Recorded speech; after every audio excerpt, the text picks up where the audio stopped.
Hi, my name is Anna. I have been looking at the school counselor professional standards. I really want to work with kids in counseling, and I'm kind of leaning towards wanting to be a school counselor.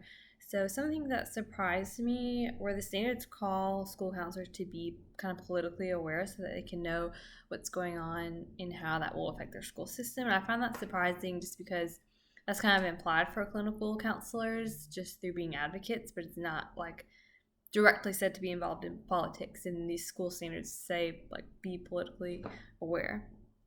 Um, you also have to know the school counseling history. I found that fascinating. Um, you have to. It says you're required. Basically, you should explain the benefits of counseling to anyone involved, so parents, volunteers, teachers, anyone in the school system. I kind of found that sad that it's a standard that you have to explain yourself and kind of validate why counseling is important.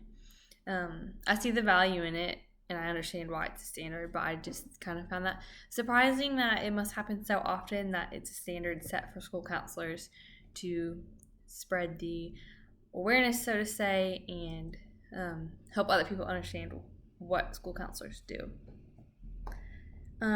I felt like there were a few things missing. It discussed kind of about just the risks of working with minors, but there wasn't much information on how to work with minors or what that needs to be, what they need to be done.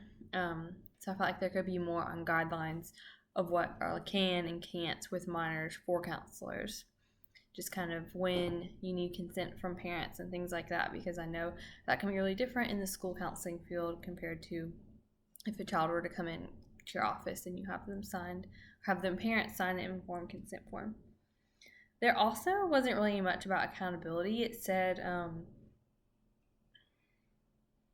to consult with your school counseling team, but I've had a little bit of experience in school systems, and there typically isn't a school counseling team. There's typically the principal is who the counselor refers to, and it says that later in the standards to discuss with principal kind of what you're doing.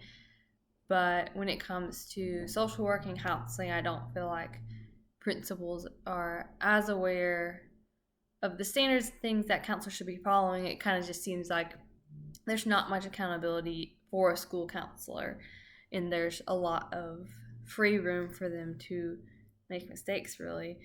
And I know what a lot of a school counselor does has to do with just education and helping students succeed, but a lot of it also is kind of like on the social work side and helping those emotional needs. And I don't feel like a principal is always up to par as far as a licensed counselor would be to have that support and accountability to make sure that the counselor's doing the right and best ethical decisions they can make. As far as spirituality goes, I feel like it could be difficult to be a school counselor, a Christian school counselor, just because unless you're at a private school, religion is basically, of course, separate from school. So that would be difficult to just keep that to yourself, kind of. So I would definitely lean heavily on the techniques of praying silently and outside of sessions.